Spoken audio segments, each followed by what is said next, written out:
Educación, valores, trascendencia, libertad y modernidad son las bases con las que el Colegio Fray Luis de León forma grandes seres humanos. Colegio Fray Luis de León, la experiencia de crecer en comunidad. Fray Luis de León.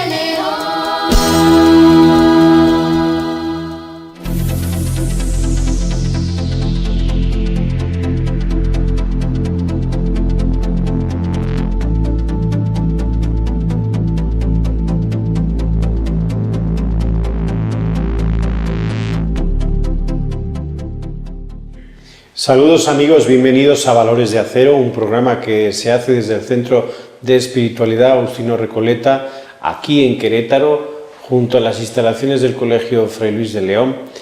Hace unos días un gran locutor de televisión decía que el acoso escolar no solamente se realiza en las escuelas públicas, él añadía también en las escuelas de curas y monjas. Y esto del acoso escolar, pues ya no es que sea un tema de moda, es una preocupación de toda la población desde hace años. Quizás en estos días se ha encendido por casos que hemos sabido que han llegado hasta la muerte, como en Tampico, y en otros lugares en donde hemos podido ver videos de jóvenes pues con escenas de violencia. Para esto, para hablar del bullying, de la violencia escolar, la violencia en la casa, la agresión. Está con nosotros Angélica Ricard. Buenas tardes. Hola, buenas tardes. Bienvenida, Angélica. Angélica es psicóloga de la Universidad del Valle de México, de Atemajac, Universidad Católica. Angélica es una de las personas que voluntariamente nos han ayudado en los principios del Centro de Espiritualidad Agustino Recoleta, dando pláticas. Y luego más tarde, por coincidencias de la vida, pues está acompañándonos en la secundaria del Colegio Fray Luis de León. La secundaria, que es una edad muy apasionante, muy difícil y a la vez también muy gratificante. A ver, Angélica, empecemos por los enojos. Un enojo en un niño, en una familia, un enojo familiar, tú tienes la especialidad en terapia familiar sistémica, un enojo en una familia, ¿cómo se puede contener y cómo suele una psicóloga lograrlo encauzar? Bueno, el enojo es una emoción como muchas otras que puede tener diferentes intensidades, ¿no? Y viene mucho de lo que los hijos aprenden de las conductas de los padres.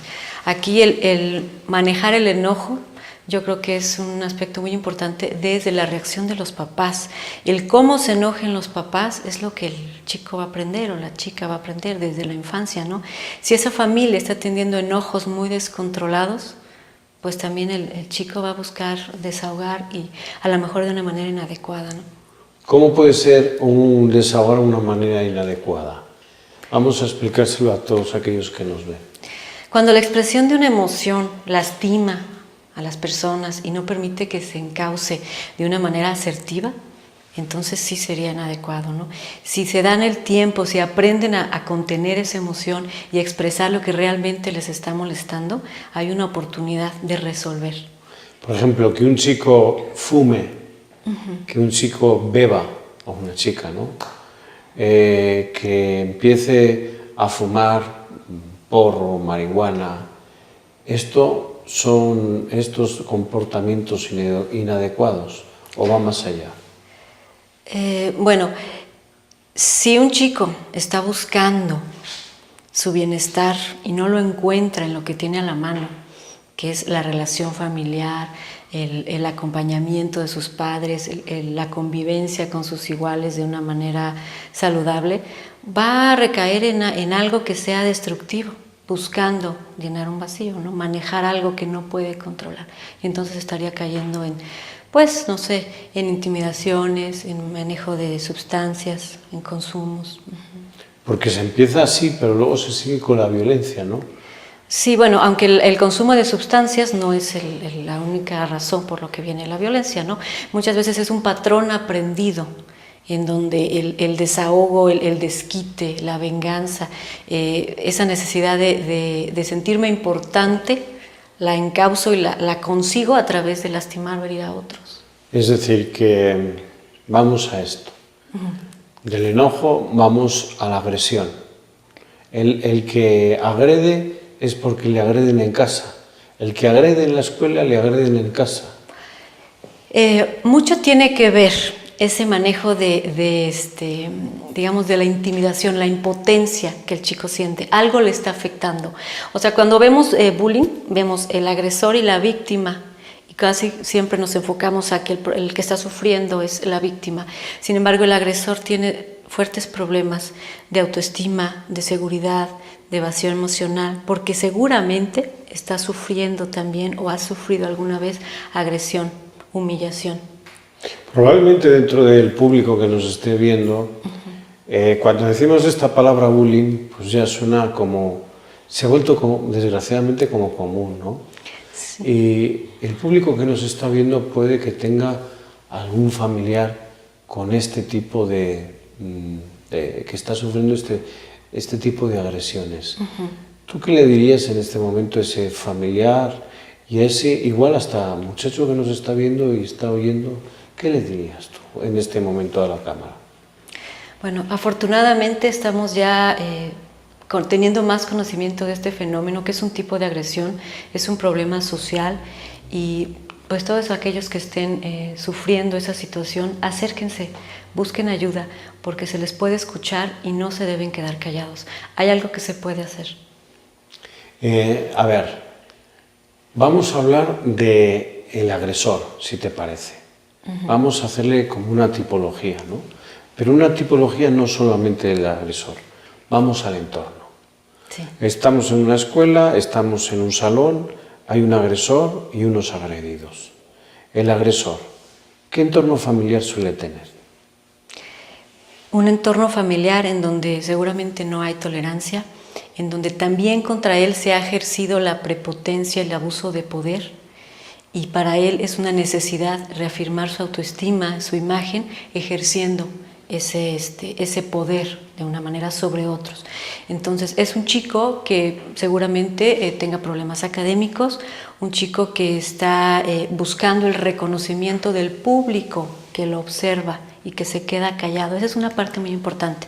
No solamente es agresor y agredido, hay un público, hay espectadores que de alguna manera, testigos, que de alguna manera toman parte en este proceso de agresión. Entonces, el chico que está ejerciendo la agresión está tratando de reforzar su autoestima, de sentirse aceptado, porque también él necesita sentirse aceptado. Y ha encontrado esa manera de sobresalir, ¿no? Esto es por parte de la familia del agresor, ¿no? Y el agresor, ¿cómo se siente ante su familia, ante las agresiones y en la escuela? ¿Qué sentimientos produce todo esto? En la familia seguramente no se siente aceptado, no se siente reconocido, o hay también ese manejo equivocado del enojo y de la frustración. Que entonces no es porque la persona que a quien esté dirigiendo la agresión le esté haciendo algo. Va a identificar a aquella persona, un chico o una chica, porque esto se da en ambos sexos, que pueda él tomar como objeto de agresión. Y bueno, esto en cuanto al agresor y su familia, los agredidos y el entorno que hay en ese momento en el aula. Tú has hablado de los testigos, ¿no? El público, el espectáculo de violencia que se produce en un salón con jóvenes. Es que, o sea, estamos hablando de algo inaudito en un siglo XXI, estamos hablando de jóvenes de menos de 15 años que se están pegando en un salón de clases, un lugar para educar. Sí, bueno, desgraciadamente en el aula, en el ambiente escolar, se reproduce un problema social que se da a gran escala, pero en el ambiente escolar se está reproduciendo en menor escala, pero es reflejo de todo lo que hay atrás. El hecho de que los espectadores estén ahí presentes y no lo detengan, o no denuncien, o no apoyen al agredido, nos dice mucho de la deshumanización que se está dando. Se vuelven insensibles al sufrimiento. Y ese es un problema que también va presentando el agresor. de alguna manera no está siendo empático con los sentimientos del chico al que está agrediendo o de la chica que está agrediendo, no tienen remordimiento. Entonces lo va a hacer simplemente porque se está acostumbrando a hacerlo. Y a lo mejor en su familia vivió esa situación de conseguir las cosas por medio de la intimidación o el manejo equivocado del poder. Entonces lo repite, y el riesgo es que a futuro va a ser una persona que aprenda de eso. O sea, que pueden convertirse los agredidos en agresores. También, claro que sí. Puede suceder que tal sea la frustración que llegue un momento en que él, cuando sea mayor, busque repetir ese patrón. Muy bien, esto también es falta de tutoría en las clases y en los salones. Cuando hay un tutor, pues esto enseguida se percibe. Claro, si hay un tutor que se acerca a sus alumnos, que los conoce, que ha procurado esa relación de confianza en donde los chicos, ya sea el agredido o alguien más, se atreva a acercarle y decirle, entonces ya estamos teniendo ganancia. Sí, aquí en el Fray Luis de León, con la experiencia de tutorías, en eso ya pues yo creo que vamos encauzando este problema que existe en todas las escuelas, porque es muy personal. Me están diciendo que ya está preparado Eloy Saavedra con las noticias, así que vamos con las 5 del día de hoy y volvemos en un momento, aquí en Valores de Acero.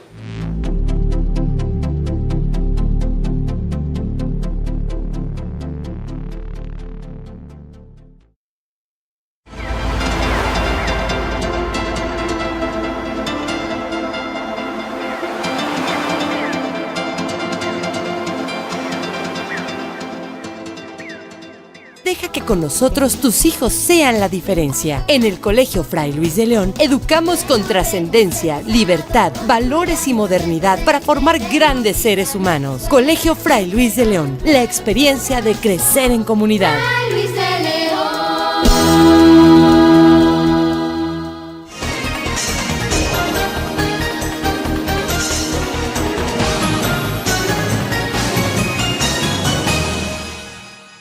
Bienvenidos a una emisión más de su noticiero Las 5 del Hoy. Yo soy Eloy Saavedra y vamos con la información más relevante del mundo de la fe católica. Nunca más la guerra. Fue la oración del Papa Francisco en el encuentro por la paz entre Israel y Palestina. Los presidentes de Israel, Shimon Peres, y de la autoridad palestina, Mahmoud Abbas, tuvieron el domingo pasado un encuentro sin precedentes en el Vaticano junto al Papa Francisco para rezar por la paz. Al final de sus palabras, el Santo Padre elevó una sentida oración. En dicha oración pidió que la llama de la esperanza se mantenga encendida para tomar con paciente perseverancia opciones de diálogo y reconciliación para que finalmente triunfe la paz. Y finalizó expresando que el estilo de nuestra vida se convierta en shalom, paz y salam. Y siguiendo con la información, el Papa Francisco exhorta a terminar con la esclavitud y la explotación infantil. Este mes se celebra el Día Mundial contra la Explotación del Trabajo Infantil. El Papa Francisco llamó a la comunidad internacional a ampliar la protección social para terminar con la explotación del trabajo infantil a la que son sometidos decenas de millones de niños en el mundo. Renovemos todos nuestro empeño, en particular las familias, para garantizar a cada niño y niña la salvaguardia de su dignidad y la posibilidad de un crecimiento sano. Y siguiendo con la información, el Papa Francisco acepta la invitación de Peña Nieto para visitar México.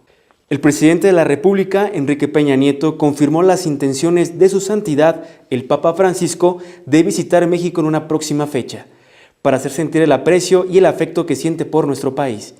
El Papa ha aceptado la invitación y ha dejado en consideración el momento adecuado para visitar México. Pero sin duda, esto es motivo de gran alegría. El presidente Enrique Peña Nieto expresó que el pueblo mexicano es un pueblo católico, a lo que, por cierto, el Papa respondió que es católico, pero que especialmente es guadalupano. Y en otra información, la iglesia de Santa Rita es una perla escondida. En los años 50 del pasado siglo, España vivía entre las dificultades de una posguerra y una economía débil.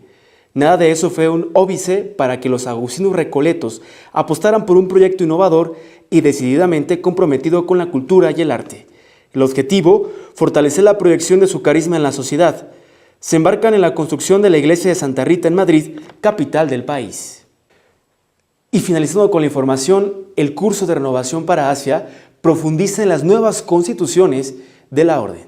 La ciudad de Baguio, en Filipinas, acogió el curso de renovación para religiosos de Asia, en el que participaron 60 agustinos recoletos, algunos de ellos llegados desde Estados Unidos, Taiwán y Sierra Leona, y donde conocieron el nuevo texto constitucional de la experiencia comunitaria de San Agustín. El tema central del curso de Baguio ha sido el mismo que el fijado este año para toda la orden: revitalización, vida fraterna y comunidad, un tema que se ha encuadrado en el contexto de la actualidad de la Iglesia y concretamente en el marco de la actuación y de las enseñanzas del Papa Francisco.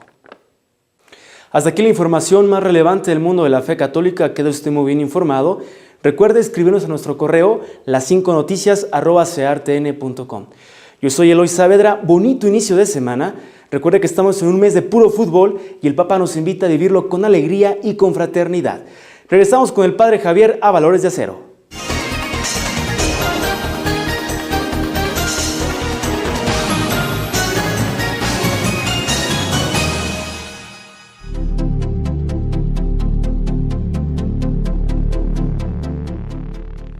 Gracias, Eloy, por tus noticias y a todas las agencias de noticias que nos hacen el favor de proporcionar el día a día de la Iglesia Católica y también de la Orden de los Agustinos Recoletos y, por supuesto, de la Diócesis de Querétaro, a la cual siempre estamos abiertos y desde donde se hace este programa de Valores de Acero. Gracias a todas las personas que nos van escribiendo en el correo sus comentarios de los programas, las sugerencias. Les recuerdo a ustedes valoresdeacero@ceartn.com y nuestra página web ceartn.com. Estamos con Angélica Ricard, psicóloga de la Universidad del Valle de México de Atemajac, de Universidad Católica, especialista en la terapia familiar sistémica, de la cual hablaremos más adelante. Estamos hablando del acoso escolar, del bullying, de la violencia. ¿La violencia se engendra en la sociedad o en las personas? Vamos a empezar por ahí. Bueno, desde el punto de vista sistémico, que es mi enfoque, esto es más relacional. No surge del individuo como persona, surge de una relación, de un patrón, de una pauta de conducta que se aprende y se repite. Es decir, que para atacar y proyectar un buen plan contra esta problemática del acoso escolar y del bullying, tendríamos que irnos a la responsabilidad de los padres. A la responsabilidad compartida tanto de padres como colegio. Ajá. Sí, los padres y colegios son los grandes aliados, que digo yo, de los alumnos. En la escuela están más o menos 8 horas, en la casa están el resto del tiempo, más los fines de semana, ¿no? Aquí de lunes a viernes, los fines de semana en su casa. ¿Qué recomendarías tú a unos papás de los cuales se están dando cuenta que tienen a un hijo agresor? Primero que nada, reconocer y revisar sus propias pautas de conducta en familia. Esto es, cómo están resolviendo ellos, qué valores explícita o implícitamente están promoviendo en la convivencia diaria. Se promueve la tolerancia, se promueve la escucha, la resolución de conflictos, la libre expresión de emociones. Muchas veces son problemas de los padres que están permeando hacia las emociones de los hijos, ¿no? Los padres que tienen una relación de pareja conflictiva, en donde los hijos son testigos de esta incomprensión, falta de tolerancia, seguramente aprendan a no resolver los conflictos, ¿no? y a explotar, a desquitarse, a sacar la emoción de una manera destructiva. Angélica, ¿qué tan bueno es, tú desde tu experiencia, qué tan bueno es cerrar ciclos en la familia? Porque esto suele surgir cuando hay un abandono, una pérdida, cuando hay una enfermedad y no se cierran ciclos, ¿verdad? Se deja todo abierto, abierto, abierto y ahí puede entrar los vientos del enojo, de la confusión. Sí, es sacar una emoción que a lo mejor es con la persona equivocada, pero es una herida que se trae arrastrando, que no se resolvió. Por eso es tan importante comunicar lo que se siente en el momento oportuno, decir lo que se trae guardado y permitir a otros conocer nuestros sentimientos, porque a veces no estamos muy acostumbrados, ¿no? ¿Cómo voy a decir que estoy triste? ¿Cómo voy a decir que estoy enojado? ¿Cómo voy a decir que me siento vulnerable? Sobre todo en el padre de familia, ¿no? Que es el, Sí. vamos a decir, el macho que aporta, que dice Sí. que pues tiene que estar bien, tiene que sostener a la familia, no puede llorar. Son de esas verdades que hemos proclamado, pero son unas auténticas mentiras que nos están haciendo daño, ¿no? Y destruyen a la familia. Sí, es un peso enorme que lleva el varón en esta cultura, ¿no? Y yo creo que en muchas también, el ser el fuerte, el tener que mostrarse siempre como que el seguro, el que maneja la situación, el que siempre tiene una respuesta. Y cuando tiene permiso de tener dudas, de pedir ayuda, de decir estoy triste, tengo miedo, es una carga muy fuerte. De hablar de las emociones, de lo que siento, pues hoy estoy cansado, o me he enojado en el trabajo, o me siento triste porque mi mamá o la abuelita la veo cada vez pues más achacosa, más... Esto no se dice. No se y esto dice. es un principio, podemos decir que esto es un principio de violencia. Puede ser. No necesariamente cae eso en violencia, ¿no? También depende de mucho de otros factores, ¿no? Porque puede ser también que caiga en depresión. Entonces, un padre de familia ante tanta presión y poca salida de esas emociones, a lo mejor empieza a manifestarlo con depresión, con tristeza o con la necesidad de caer en un vicio, ¿no? En alcohol, Alcohol. en excesivo fumar, por ejemplo. Esos son... Bueno, estamos hablando dentro del entorno familiar, estamos con agresores y agredidos, con esos... Ahora nos vamos a centrar, si quieres, en el espectáculo, en el público, en el que ve que fulanito y menganito pues no se llevan bien y que al salir de la escuela se van a ir a verse las caras, ¿no? Ajustar cuentas. A ajustar cuentas. Y allá en ese ajustar cuentas va todo el aula. Como si fuera un espectáculo que hay que aplaudir, ¿no? Entonces ahí sí es donde escuela, familia, tenemos que revisar los valores. También los medios de comunicación tienen su peso ahí, ¿no? ¿Qué tan expuestos están los chicos a escenas violentas, a películas que no son aptas para su edad, donde no tienen el criterio para diferenciar el bien y el mal todavía, ¿no? ¿Los videos musicales pueden llevar a la agresión? Algunos sí, sí, sí. Incluso la música. Sí, sí. Hace unos meses me enseñaban cómo ciertas músicas incitan a los jóvenes a vivir en un estado de como si estuviesen en shock, ¿no? Como casi drogados, ¿no? Sí. En una sintonía con una música bastante estruendosa, ¿no? ¿Por qué la gente se mete tanto con el mundo juvenil? ¿Por qué los adultos vemos y señalamos tanto a los jóvenes y a los niños? ¿Por qué la pagan ellos? ¿Tú por qué crees? Es una edad muy vulnerable, es una edad de cambios importantes, es una edad en donde los adolescentes suelen ser interpretados como un problema, cuando en realidad necesitamos ser más empáticos como adultos y comprender que el joven se está diferenciando, está buscando modos de ser con que identificarse, está creando una identidad. Entonces eso lo lleva a separarse de los patrones de su casa, de lo que se le ha enseñado, aparentemente separarse, tarde o temprano va a regresar a aquellos valores que ha tenido firmes, pero en esta etapa están probando, están conociendo. Entonces pues sí, suelen cometer errores. Entonces hay un momento que se sataniza al adolescente, pero el adolescente necesita comprensión, necesita escucha. Muy bien. Mira, tú vienes de una experiencia en donde se están aplicando tutorías. Sí. Las tutorías son acompañamientos. Acompañamientos que se hace a un grupo pequeño para ver cómo va creciendo. Creciendo en lo académico, en lo emocional y en lo espiritual. La convivencia también. ¿Cómo ves tú esto de que crezcan incluso en comunidad, ¿no? Como jóvenes que se van viendo, van conviviendo, como dices tú, unos a otros? ¿Cómo ves esta experiencia aplicada en la escuela? La experiencia de tutoría. Ajá. Es un reto muy importante. Es un reto que realmente requiere compromiso del tutor, sensibilidad del tutor y un tutor maduro. un tutor que tenga los ciclos de su adolescencia y de sus etapas previas cerrados, o de alguna manera que le permita enfrentar la convivencia con adolescentes. ¿Por qué? Porque requiere tener un criterio, requiere saber guiar, requiere detectar situaciones que hay que atender. Y tú me imagino, tú estás acompañando, el trabajo que hace Angélica, entre otras cosas, es acompañar a los tutores. A los chavales, pues los acompaña el tutor, ¿no? Sí. Acompañando a los tutores, los chavales son pequeños espejos del alma del tutor. Se convierten en eso.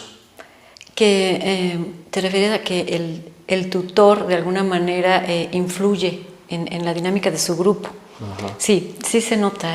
Hay tutores que tienen cierto estilo de comunicar o de resolver o de transmitir mensajes, y en esa dinámica del grupo sí se da que los chicos aprenden eso, ¿no? Sobre todo porque las sesiones de tutoría permiten ir más allá de lo académico. Estamos hablando de emociones, de conductas, de pensamientos, de inquietudes. Es decir, que la tutoría es una solución para el acoso escolar. Es una oportunidad para propiciar lo que necesitamos para prevenirlo. Para promover la tutoría como propuesta de paz en la escuela. Como propuesta de una convivencia pacífica. Ok, pues agradecemos tu experiencia y sobre todo pues el que hayas estado aquí en este tiempo en Valores de Acero. Seguimos con este tema, yo creo que es muy importante, apasionante, en donde todos pues vamos entrando, porque al final lo que hacemos nosotros como adultos se refleja en los jóvenes y en los niños. Si somos personas adultas llenas de paz, tendremos una sociedad en paz. Nos vamos con el cuarto invitado, ya están preparadas Connie, Liz y Lucero con el cuarto invitado, y volvemos el próximo día aquí en Valores de Acero. Cualquier comentario, sugerencia, valoresdeacero@ceartene.com. Gracias, Angélica. Gracias, Olivia. Nos seguimos viendo. Gracias a ustedes.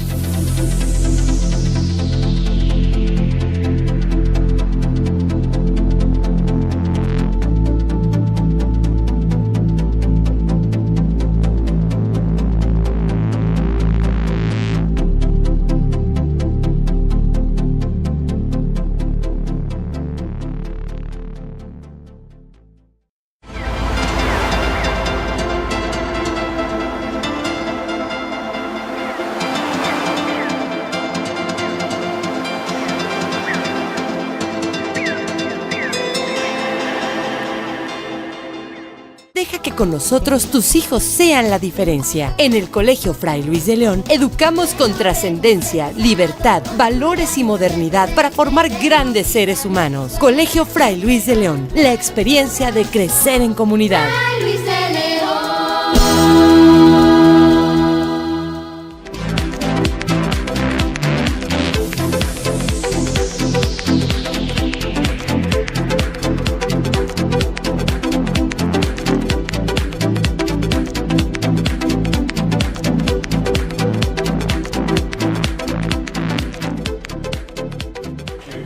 Hola, ¿qué tal? ¿Cómo están, amigos del cuarto invitado? El día de hoy estamos muy contentas de volvernos a encontrar con ustedes. ¿Cómo están, hermanas? Muy bien, Connie. Muy bien, muy Hola, bien. Lucerito. Y bueno, pues hoy tenemos a un súper invitado. Él es el licenciado Alfredo Flores Rodríguez y nos va a platicar de la seguridad infantil en medios electrónicos. Y pues bueno, la verdad es que hoy nos vamos a desquitar porque somos tres mamás y la verdad es que de Queremos diferentes saber. edades. Aquí ya tenemos de todo. Tú elige la edad y aquí hay de todo. Pues entonces vamos a platicar de cómo le hacemos las mamás o los papás o todos para apoyar en esta seguridad infantil. ¿Es tan grave lo que está sucediendo o lo están exagerando los medios? No, claro que es grave. O sea, sí hay que tener precauciones, y muchas. O sea, sí es grave, ¿no? Pero, no es tanto lo que hay que hacer para no estar preocupados. O sea, es más bien ocuparse, Es más que ocuparse. preocuparse. Exactamente. Ok. ¿No? Y es fácil porque los niños aprenden. O sea, Ya lo traen. naturalmente, ¿no? Están diseñados para aprender. Están diseñados, en la mayoría de los casos, para no hacer daño. y están diseñados también, todos los seres humanos, para defenderse y estar alertas. Entonces, por naturalidad, ¿no? Por naturaleza, los niños no deben de tener problema alguno, ¿no? O sea, ellos ya pueden saber cuando algo no Es ahí a donde les puede dañar. Ah, ok. Es ahí Pero a el niño donde- tiene esa capacidad. Qué buena De, pregunta. A ver. de identificar así su foquito de aguas. Qué padre que me están preguntando esto. A ver, porque siempre había de varias entrevistas que he hecho. A ver. Siempre. Ay, es que aquí nunca había venido, aquí somos nunca terceras. nunca hacen las preguntas correctas. A ver. Y sí, es cierto. Incluso cuando yo hago las exposiciones en las escuelas, tanto para niños como para padres, siempre trato de encauzar mis charlas a lo que a lo que ya se conoce como el juicio crítico. Entonces, en el caso de los niños, naturalmente, ¿no? Están aprendiendo a pensar. Lo primero que sucede en los niños es levantar un juicio mágico, ¿no? O sea, aprenden a jugar. Y a jugar aprenden a aprender. Ok. ¿No? Y todo o mucho puede ser mágico, ¿no? O magia. Les cuesta mucho trabajo tener la responsabilidad de sus actos. No porque no lo quieran hacer, sino porque no saben. Así es. Todos nos equivocamos cuando fuimos niños, ¿no? Hicimos algunas travesuras, yo rompí no sé cuántos cristales, una vez le puse espinas al director de la escuela cuando abrió el coche, bueno, Sucede. o sea, pasan cosas horribles, Claro. ¿no? Hasta que no te orientan, ¿no? Pues necesitas un jalón de orejas, a veces, para que te digan, oye, Alfredo, ¿cómo puedes ser tan malo y dañar a alguien? ¿Sabes qué sucede? Actualmente los niños tienen acceso y lo primero que tú les das, antes era una sonaja, ahora las mamás les damos el celular que tiene internet, y a un bebé chiquitito en el portabebé recibe el celular y con eso se está divirtiendo, chupándolo. ¿De qué medios electrónicos, que ya es un hecho que los tenemos, a qué edad es lo correcto actualmente? Ok, vamos a empezar por eso. Ajá. Una por una. Una por una. Sí. Este ejemplo me ha funcionado mucho con los papás. Ajá, a ver. En mi casa nunca hubo armas de fuego, o hasta donde yo supe, ¿no? Yo sí tuve amigos que sí tenían armas de fuego en su casa, ¿no? Entonces el papá decía, el arma de fuego está escondida, descargada, etcétera, etcétera. El papá tomó la responsabilidad de comprar o de guardar un arma de fuego en su casa. Tomó la responsabilidad, o una, de enseñarle a los niños dónde está el arma y cómo usarla, o no avisarles. No vamos a saber si está bien o está mal, no nos importa, ¿no? Pero el papá decidió algo. Y lo mismo hoy con los Claro, decides tener exactamente. internet o no ¿Puedes tenerlo. o no? No estoy diciendo que sea bueno o malo, ¿no? El problema es lo que haces para que tu hijo, ¿no? El que no es maduro todavía, entienda las cosas. Entonces, lo mejor que hay que hacer es, antes de darles un arma de fuego, enseñarles a usar el arma de fuego. Antes de enseñarles a bañarse solos, le dices, ¿la izquierda es la caliente? La derecha es la fría. ¿Sí, no? Sí. Así de sencillo, ¿no? Entonces, ahora, ahí es cuando un papá empieza a encauzar lo que le llamo el juicio, bueno, todo el mundo le llama el juicio crítico, ¿no? Empiezan a tomar las cosas en serio porque saben que es parte de la supervivencia. No pueden imaginarse, voy a abrir el agua y va a salir un refresco, fresa. Claro. O sea, no, porque sí me voy a quemar. O sea, ahí Claro. entonces no hay un pensamiento mágico. Pero ¿sabes qué? Pero Ajá. cuando a un niño lo dejas evolucionar, que además es necesario, Sí, pero sí, siempre observándolo, es que haga lo que sea. Yo voy a intervenir en lo mejor que pueda para que crezca, ¿no? Los papás saben hasta dónde, ¿no? Hasta dónde voy a respetar esa independencia. Esa curiosidad, porque el niño es curioso, Lo mejor que ¿no? puede tener un niño es Claro, y no lo eso. puedes coartar. ¿Sabes qué me encanta? Que además, Alfredo, lo estás comparando el aparato electrónico con un arma de fuego. Un arma de fuego nos queda clarísimo. Yo creo que hay papás que nos están viendo y, bueno, jamás yo a mi hijo le daría un arma de fuego. Pero sí le darías un iPad, sí le prestas tu celular, sí le dejas usar la computadora, porque no lo ves como que tenga el peligro de un arma de fuego. ¿Podrías equipararlos en peligro? ¿O no? No, es que estoy poniendo un ejemplo de lo que a mí me toca. Ajá. Muy Sí, sí, sí. No lo podemos equiparar. No. Es igual. Lo que sí es, lo que quiero hacerles ver es el ejemplo, ¿no? Sí, El papá toma, o los papás toman decisiones en la casa, pero se tienen que hacer responsables de las decisiones. Entonces, si yo a mi hijo de 4 años le presto mi dispositivo electrónico, en 20 días te va a pedir la clave, Claro. ¿no? Para descargar lo que tenga que descargar, ¿no? ¿Está bien o está mal? No lo sé. Yo digo que está bien siempre y cuando estén los tutores. Los dispositivos electrónicos hoy en día son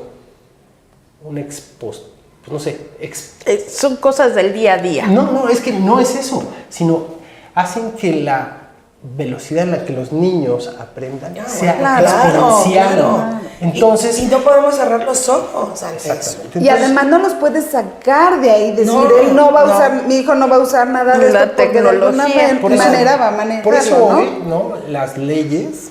¿Qué te parece si antes de hablar de las leyes nos vamos a un corte porque si no luego nos cortan? Sale. Entonces, Y ahorita regresamos en regresamos. un minuto. No se vayan. Gracias.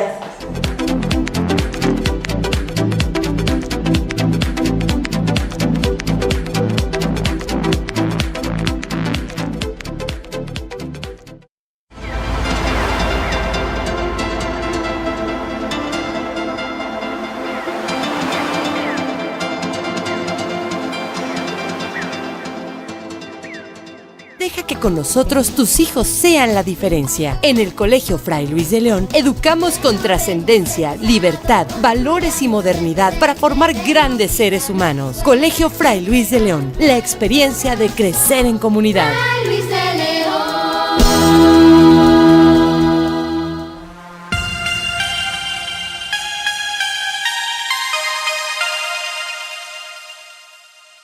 Me da mucho gusto saludarles, soy Enrique Guiarte de los Agustinos Recoletos. En esta ocasión quiero hablarles sobre la Cuaresma y cómo la vivía San Agustín. Todos sabemos que el año 386, San Agustín, una vez que decide dejar su vida de pecado, de alejamiento de Dios, se retira a Casiciaco con sus amigos para prepararse al bautismo. Pasado ese año 386, el año 387, San Agustín da su nombre en la iglesia de Milán para vivir su primera cuaresma, una cuaresma como catecúmeno y disponerse a recibir el bautismo en la Pascua de aquel año 387.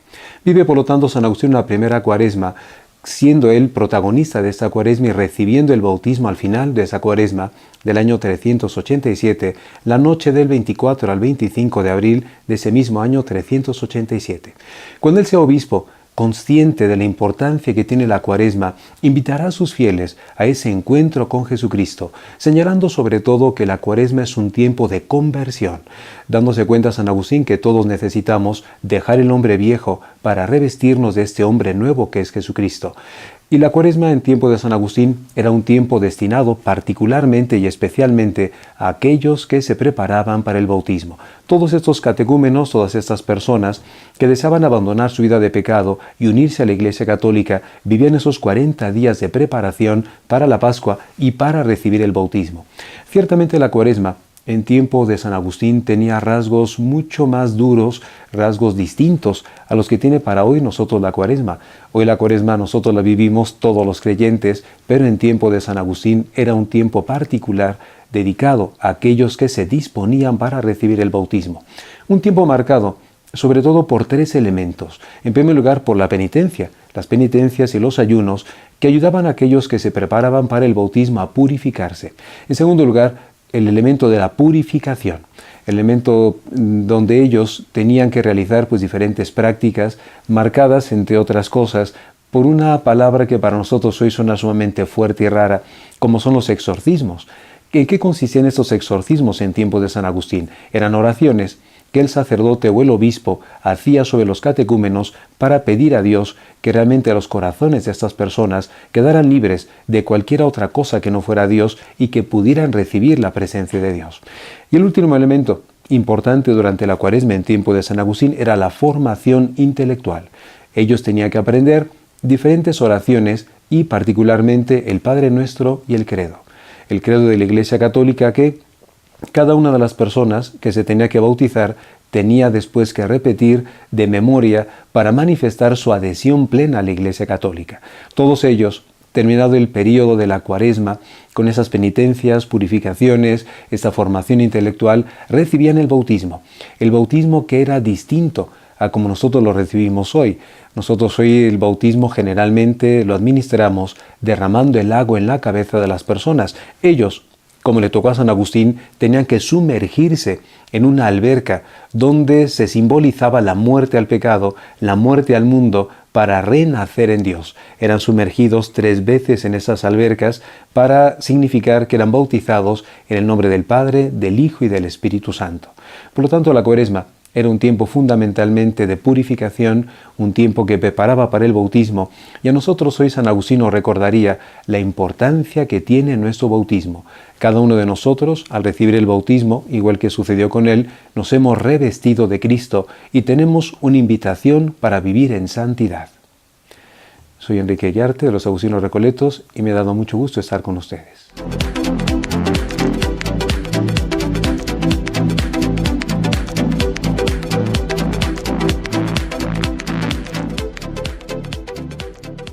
Bueno, estamos de regreso, amigos, y pues nos quedamos en lo del juicio crítico. A ver, termínanos de contar, Alfredo. Bueno, ¿Cómo lograr, como papá, que tu hijo tenga ese juicio crítico? Yo creo que es lo más importante, ¿no? Sí, y sí es una labor, ¿no? Así como dices, no comas con la boca abierta, es de todos los días. Sí. ¿No la van a entender a la primera? No. Pero sí hay formas de hacerles entender que tienen que aprender a pensar. A medida que tú hagas que tu hijo aprenda a pensar y, por supuesto, ¿no?, ver que está bien y que está mal, claro, tú te vas a sentir más en confianza de decir, bueno, mi hijo ya sabe nadar, ¿no? O sea, ya me puedo echar yo mi cafecito mientras estoy viendo al niño nadar. O sea, ya no estoy así. Exacto. Entonces, es que no es nada más, te presto el iPad, mi vida, y ahí te ves. Te presto el iPad y estoy contigo. Es como cuando nada, ¿no? Claro. O sea, sí, perfecto, ya mi hijo sabe nadar, pero no por eso voy y me meto a ver mi telenovela mientras mi hijo está sola en la alberca. Claro. O sea, te quedas ahí y checas, estás seguro, puedes leer un libro, pero ahí cerca. Tu presencia como papá sigue siendo igual de importante que antes. ¿Y cuáles serían estos elementos del juicio crítico? Uno ya me dijiste pensamiento, ver, ¿cuál otro? Vamos por partes, ¿no? Entonces, lo primero que tenemos que hacer es que somos los niños... bien preguntonas, sí. Lo primero que tenemos que lograr es que los niños entiendan cómo hay que aprender a pensar, ¿no? ¿Cómo pensar? ¿Cómo pensar? ¿No? Y ya lo saben hacer, ¿no? Lo único que hay que hacer, y yo apenas lo aprendo, ¿no? O sea, es dirigirlo. Siempre cuando vas en el coche vas pensando ya, no, Alfredo, quiero generar de aquí al siguiente semáforo 3 conclusiones de cualquier cosa. Y concéntrate en eso, no pasa nada. Es lo mismo con los niños, ¿no? A ver, existen 3 tipos de pensadores, ¿no? Y eso es muy fácil enseñárselos, ¿no? El pensador que prefiere que le resuelvan la vida, ¿no? Dime qué pensar. Dime qué pensar. No, más fácil, claro. No, para mí es muy fácil estar viendo la novela y decir, no, yo siento emociones. Pero hasta ahí. Me dicen que debo de sentir en cada situación. Me conformo y lo hago parte de mi vida. Exactamente, ¿no? Ok. Entonces, ese es el más flojo. No quiero decir que no piense. Sí, no, piensa, pero en base al juicio de otros. Y a mí me pasa y a todos nos pasa, ¿eh? Puede ser que tú ya estés así, no digas, ay, sí, dime qué. No importa. Sí, dime lo que sea, claro. Sí. O no, para mí no es relevante. Bueno, y luego están los manipuladores, los que sí saben pensar, ¿no? Los que dicen, si yo, ¿no? Me porto bien en la mañana, ¿no? Le doy 3 besos a mamá, quizá pueda dormirme a las 12 de la noche, ¿no? O me va a dejar ir con mis entonces, amiguitos, ¿no? Empiezo a maquilar, ¿no? Planes, ¿no? Muy pensantes, claro, para lograr mis objetivos. Y manipulo. Pero ¿qué pasa cuando yo manipulo? No siempre me hago responsable de mis actos, por ende de las consecuencias. Claro. Y regularmente este tipo de pensadores no suelen ser justos, ¿no? Llegar a un pensamiento justo es muy difícil, claro, ¿no? Incluso a nosotros los adultos nos cuesta mucho trabajo tener un pensamiento justo. No es fácil. ¿Qué es un pensamiento justo? Ahora sí me estás llevando a casi donde no lo sé. Bueno, pero sí te voy a decir algo, ¿no? Para llegar a una conclusión, a un juicio, es necesario investigar. varias fuentes de información. Ok. Y lo mejor, no irme con la finta de lo primero que pienso, porque en lo que pienso, ¿no?, depende de mis sentidos, de mis emociones y de mis pensamientos, ¿no? Luego de eso, entonces yo voy a decir, quiero saber qué opinas tú, qué opina ella y qué opina, ¿no?, mi mamá, e incluso a mis hijos les puedo preguntar, claro, ¿no? ¿Qué opina? Y quizá luego pueda tener la verdad, y es una verdad, pues solamente mi verdad. Oye, Alfredo, y entonces ahí podrías llegar a pensar, creo que lo justo es esto. Es que estoy pensando ahorita las mamás que nos están viendo, nos están escuchando, dicen, bueno, ¿en qué momento conecto el juicio crítico de mis hijos, el mío, con el simple hecho de que están frente a la computadora? O sea, ahora sí, que como qué relación tiene, exacto, o qué más da, o sea, es una computadora que juegue su jueguito y vámonos directo. Ajá. Entonces, ya sabemos cuáles son, ¿no?, los clásicos tipos de pensamiento, ¿no? Entonces, si yo abro, ¿no?, y empiezo a googlear, ¿no?, empiezo a navegar, y dicen, mañana va a googlear. No, mañana va a temblar 10 grados Richter. Órale. Y entonces, ¿no?, depende de qué tipo de pensador soy. Ajá. ¿No? Y puedo decidir, ¿esta información es veraz? ¿O no? ¿O no?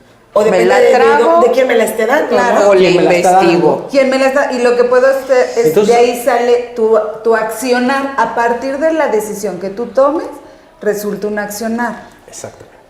Entonces ya estamos entendiendo la relación del juicio crítico, ¿no?, con las formas de pensar. Pues imagínate, es una habilidad nueva que los padres tenemos que tener para educar a los hijos frente a los medios electrónicos. Es que ese es el problema, Lucerito, que ni los papás lo tenemos. Es que es tan rápido que ahorita pienso cuánta cantidad de información recibimos o reciben los niños al googlear en la red.